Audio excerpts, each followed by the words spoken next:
Cinema industry వైపు వెళ్ళాలనుకుంటున్నారా? మీకు మేమున్నాం. వెంటనే కాల్ చేయండి.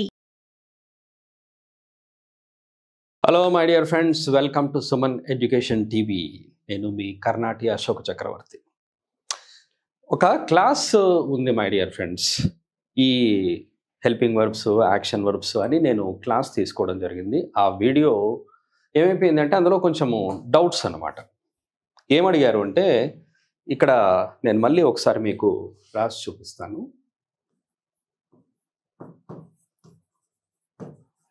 Be form,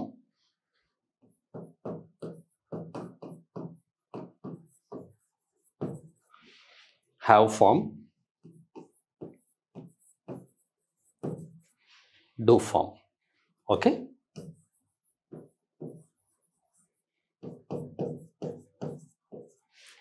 model verbs. ఇక్కడ ఒకసారి కేర్ఫుల్గా చూడండి మై డియర్ ఫ్రెండ్స్.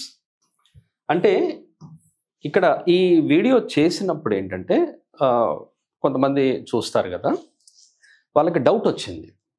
సార్ ఇక్కడ ఇవి రాశారు కదా, మరి మీరు కంప్లీట్గా వీడియో చూడాలి అని. కంప్లీట్గా వీడియో చూడాలి అంటే కంటిన్యూగా చూస్తూ ఉంటే ఆటోమేటిక్గా వస్తుంది.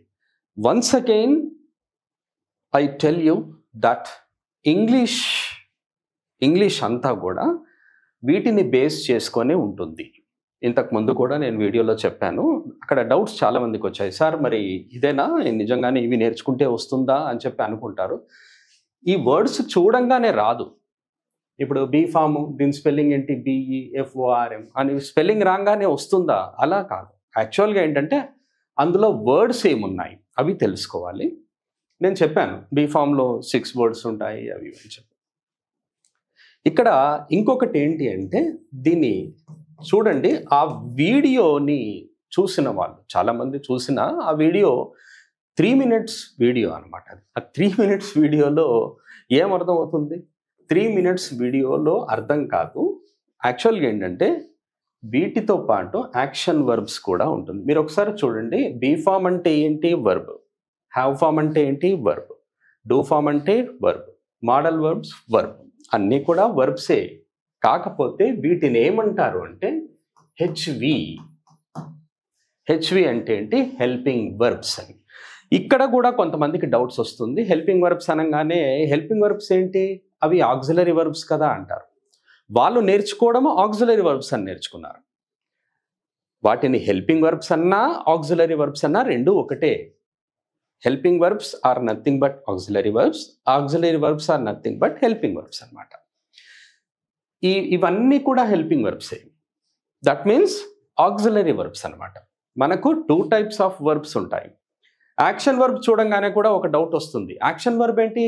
యాక్చువల్గా అది యాక్షన్ వర్బ్ కాదు. V1 అది V1, VS, V2, V3, V4 ఉంటాయి కదా, అదంతా మెయిన్ వర్బ్ కదా అంటారు. కొంతమంది మెయిన్ వర్బ్ అంటారు, కొంతమంది యాక్షన్ వర్బ్ అంటారు.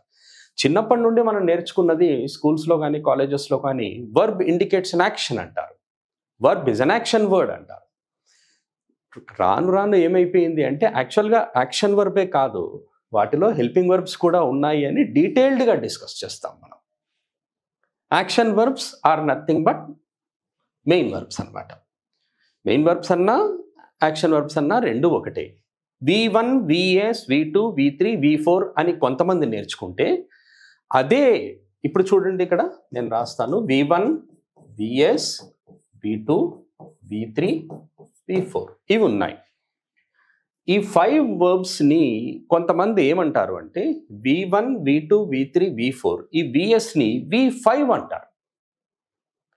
ఎందుకలా అంటారు, ఎందుకలా చెప్తారు అంటే లర్నర్స్కి ఈజీగా ఉండడం కోసమే చెప్తారు. లర్నర్స్కి వాళ్ళు ఈజీగా ఫీల్ అవ్వడం కోసమని నేర్పిస్తారే కానీ వాళ్ళు కన్ఫ్యూజ్ అవ్వడానికి నేర్పించరు. అండ్ ఇప్పుడు కూడా చెప్తున్నాను ఏంటంటే ఈ వర్బ్స్లోనే ఇంగ్లీష్ ఉంటుంది. ఇక మనకు అంటే ఇవి కాకుండా వేరే ఉండవా అంటే నో. యాక్చువల్లీ పార్ట్స్ ఆఫ్ స్పీచ్లో వర్బ్ అనే పార్ట్ ఉంది. పార్ట్స్ ఆఫ్ స్పీచ్లో 8 parts కదా, వర్బ్ అనే పార్ట్ ఉంది. ఈ verb is the backbone of English అంటారు. Verb is the most important part in English అంటారు, ఇంగ్లీష్ సెంటెన్స్. కానీ కొంతమంది అనొచ్చు, కొంతమంది ప్రనౌన్ ఇంపార్టెంట్ అనొచ్చు, కొంతమంది నౌన్ ఇంపార్టెంట్ అనొచ్చు, కొంతమంది ప్రిపోజిషన్ ఇంపార్టెంట్ అనొచ్చు. నేను విన్నాను కానీ అలా కాదు, యాక్చువల్గా వర్బ్ అనేది ఇంపార్టెంట్. ఇంకోటి ఎందుకు ద మోస్ట్ ఇంపార్టెంట్ పార్ట్ అని ఎందుకు చెప్తున్నాను, రీజన్ చెప్తాను నేను. మనకు ప్రొనౌన్ ఉంది, noun, pronoun, verb, adverb, adjective, preposition, ఈ 8 పార్ట్స్ ఉంటే 8 పార్ట్స్లో 1 పార్ట్ అనేది ఎక్కువగా యూజ్ ఉండదు, అది ఇంటర్జెక్షన్. ఓకే, ఇంటర్జెక్షన్ అనేది ఎక్కువగా యూజ్ ఉండదు.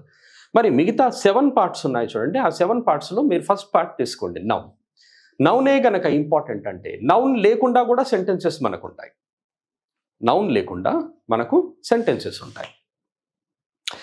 హీ ఈస్ గోయింగ్ సమ్వేర్ అన్నారనుకోండి, హీ ఈస్ గోయింగ్ సమ్వేర్ అన్నాం, దాంట్లో నౌన్ ఎక్కడుంది చెప్పండి? హీ ఈస్ గోయింగ్ సమ్వేర్ అన్నాం, సెంటెన్స్ ఉంది కదా నౌన్ లేకుండా. అలాగే నౌన్ లేకుండా సెంటెన్సెస్ ఉంటాయి, ప్రొనౌన్ లేకుండా సెంటెన్సెస్ ఉంటాయి, అడ్వర్బ్ లేకుండా సెంటెన్సెస్ ఉంటాయి, అడ్జెక్టివ్ లేకుండా సెంటెన్సెస్ ఉంటాయి, ప్రిపోజిషన్ లేకుండా సెంటెన్సెస్ ఉంటాయి. We have sentences without any conjunction. ఈ 6 పార్ట్స్ లేకుండా సెంటెన్సెస్ ఉంటాయి, కానీ we have no sentence without verb. Verb లేకుండా మనకు సెంటెన్సెస్ ఉండవు. మీరు చిన్న సెంటెన్స్ని యూజ్ చేసిన వర్బ్ ఉంటుంది. ఎందుకని చెప్పాను verb is the most important part in English sentence అని ఎందుకు అంటున్నాను అంటే, వర్బ్ లేకుండా ఇంగ్లీష్ సెంటెన్స్ ఉండదు. మీరు ఏ సెంటెన్స్ అని అనుకోండి, వాట్ ఈజ్ యువర్ నేమ్ అనే సెంటెన్స్ ఉంది, వాట్ ఈజ్ యువర్ నేమ్ అంటారు, it's a common sentence. My name is అంటాం, ఈజ్ అనేది వర్బ్ అక్కడ. ఐఎమ్ అన్నాం, I'm a teacher, I'm a teacher, నేను టీచర్. ఇక్కడ కూడా యామ్ అనేది వర్బ్ అక్కడ. ఈ యామ్ని కొంతమంది హెల్పింగ్ వర్బ్ అంటారు, కొంతమంది ఆక్సిలరీ వర్బ్ అంటారు, కొంతమంది మెయిన్ వర్బ్ అంటారు. ఏం ప్రాబ్లం లేదు. ఇక్కడ విషయం ఏంటి అంటే, లర్నర్ ఈజీగా ఫీల్ అవ్వడం కోసమని ఆ విధంగా టీచర్స్, ఫ్యాకల్టీస్, లెక్చరర్స్ ఆ విధంగా చెప్తారే కానీ స్టూడెంట్సే కానివ్వండి, లర్నర్సే కానివ్వండి, రకరకాలుగా విని వాళ్ళు కన్ఫ్యూజ్ అవుతారు. సో ఆ కన్ఫ్యూజన్స్ని లేకుండా చెప్పడం ఏంటి, ఆ కన్ఫ్యూజన్స్ అన్ని పక్కన పెట్టేసి మనం నేర్చుకోవాలి అంటే యాక్చువల్గా ఇలా నేర్చుకోవాలి. ఏం కావాలి మనకు? స్పోకెన్ ఇంగ్లీష్ అనేది నేర్చుకున్నప్పుడు, స్పోకెన్ ఇంగ్లీష్ అంటే ఏంటంటే ఇంగ్లీష్ ఎలా మాట్లాడాలి అని నేర్చుకోవడం. ఇంగ్లీష్ని ఎలా మాట్లాడాలి, ఇంగ్లీష్ ఎలా మాట్లాడాలి అంటే ఏంటి మనకు కావాల్సింది? సెంటెన్స్ ఫార్మేషన్ కావాలి. సెంటెన్స్ ఫార్మేషన్ కావాలి అంటే మనం ఫస్ట్ సబ్జెక్ట్ తీసుకుంటాం, ఫస్ట్ సబ్జెక్ట్.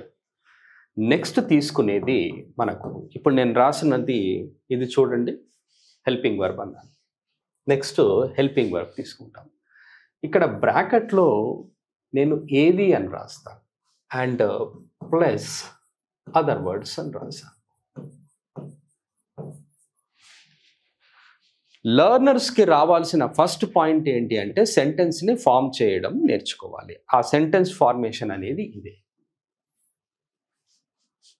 చాలామంది ఏమడిగారంటే, సార్ కంప్లీట్గా చెప్పండి, ఇన్కంప్లీట్ లేదు అని. ఎవరో అన్కంప్లీట్ అనేది చేస్తారు, అన్కంప్లీట్ అనే వర్డ్ ఉండదు, ఇన్కంప్లీట్ అనాలి.